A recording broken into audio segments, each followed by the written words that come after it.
Welcome to the Wolf's Den and another action figure review. Today we are taking a look at the Star Wars Black Series figure of Rey in her Jedi Training outfit.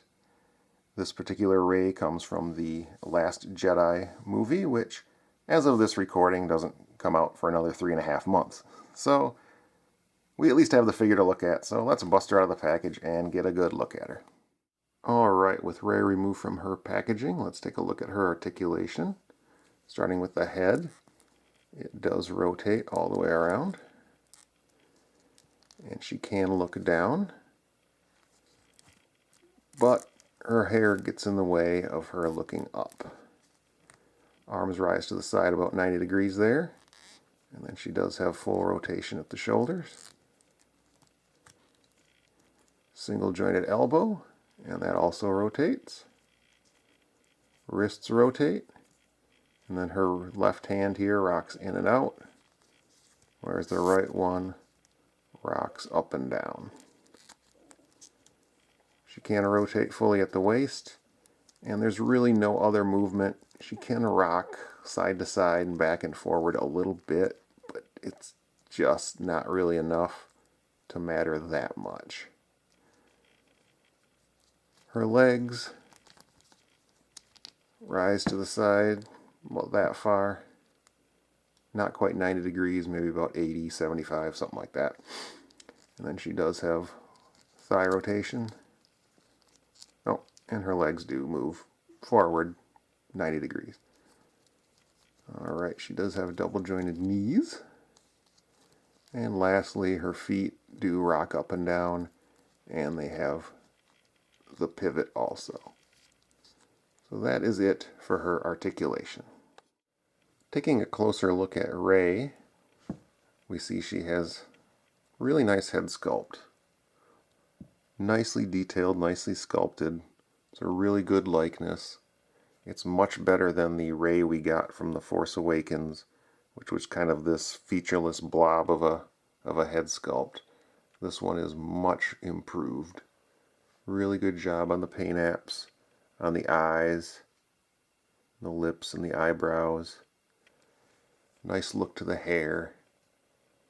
We've even got some paint apps where the clips are holding her ponytail in. And nice detail on the hair itself.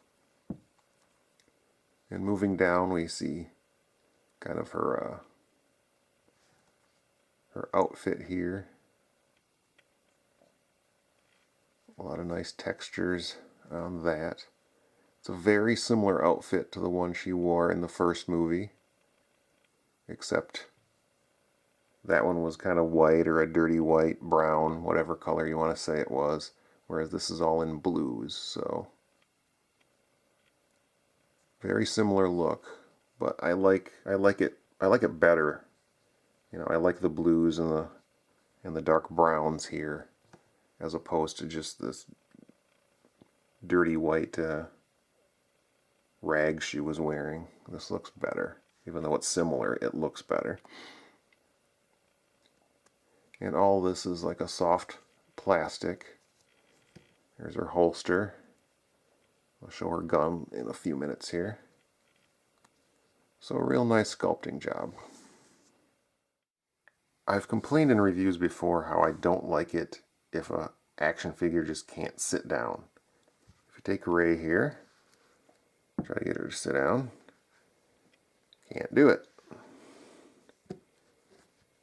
Why? Because of this plastic clothing that she's got here. Now if you kind of peel it out of the way a little bit, you can get her to sit down. Looks pretty silly, but as you can see, she's popping right back up. So while this clothing here, it's pretty malleable. You can kind of bend it out of the way if need be for some poses and such. It's not perfect. And it looks pretty good. As a figure itself, on the figure, it looks good. But I wish Hasbro would find a way to do cloth clothing better. They've done it in the past on certain figures, and they look pretty good. But then other figures they do this with the plastic clothing that just gets in the way and hinders movement and such. So I really wish Hasbro would find a better way of doing things. Alright, with that rant out of the way, let's take a look at her accessories. Rey comes with 3 accessories. First being the trusty staff she had from Force Awakens. It's a really nice sculpting job on the staff here. Got this nice brown strap, a couple handholds. Really nice job on this thing. And it just slides right over her shoulder, like so. Or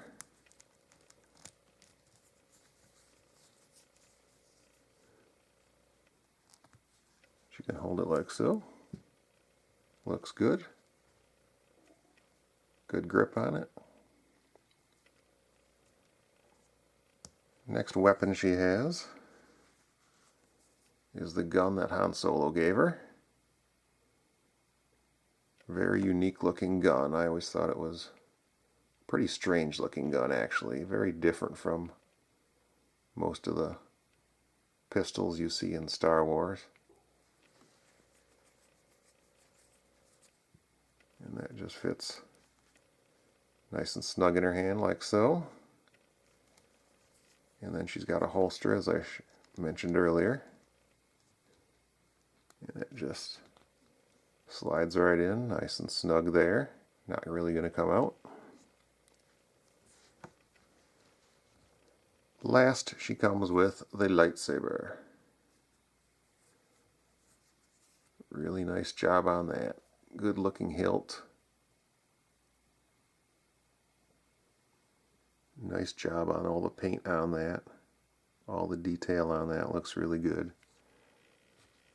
It's even got a little clip there, but there is nowhere on her to hook it.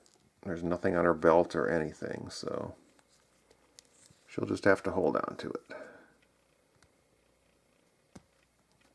If I can get it into her hands. There we go.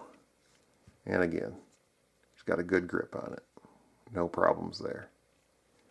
And you can take the blade out if you so desire. Just pegs right in. There you go. And that is it for her accessories. Now for my final thoughts. You already heard my rant about cloth clothing versus plastic clothing, so I won't rehash that here. But I do have a couple other negatives with this figure.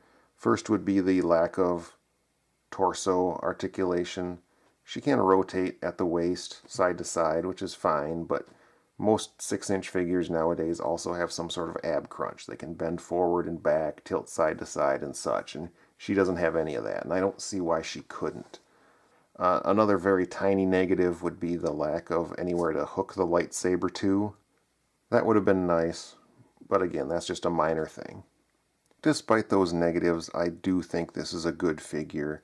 It's got otherwise good articulation throughout the arms and legs and the head. Just the lack of torso articulation is a little annoying. The sculpt is otherwise really good. Nice colors, nice paint apps, good job sculpting. Just a really good looking figure. Few minor flaws though, but I still really like this figure. With that, I hope you enjoyed this review. Hope to see you soon for some more action figure reviews. Until then, thanks for watching.